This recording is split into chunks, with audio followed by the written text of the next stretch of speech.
Inna lillahi wa inna ilaihi raji'un. Kullu nafsin za'iqatul maut.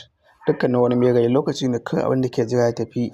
Wannan labarika ne guda biyu wannan dukkaninsu labarika ne da su taɓa muku zuciya sannan kuma abubuwan da suka faru. Mutane da dama sun rasa rayukansu, wasu yara, wasu kuma manya magidanta, wasu kuma kai mutane da dama dai sun mutu a wannan abubuwa da ya faru. Wato kamar yadda rayuwar saka wannan labari mu fara da labari na farko.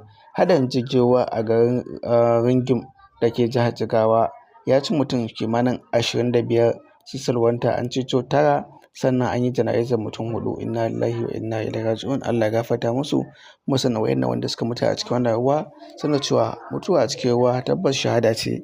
Sai kuma wasu daga cikin wasu ƙananan yara kimanin guda 6 an gudanar da jana'izar yara 6 da tsawa ta yi sanadiyyar ajalinsu a ƙaramar hukumar Ganye da ke jihar Adamawa.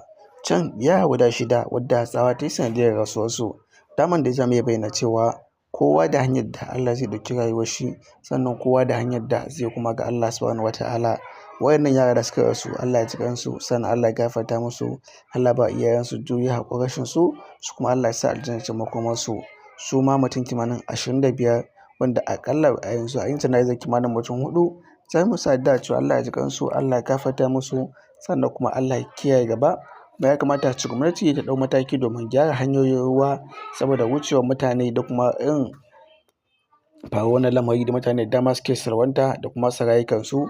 Ya dai kamata a yi hanyar da za a dinga wucewa salin alin ba tare da ana rasa rayuka masu ɗimbin yawa ba.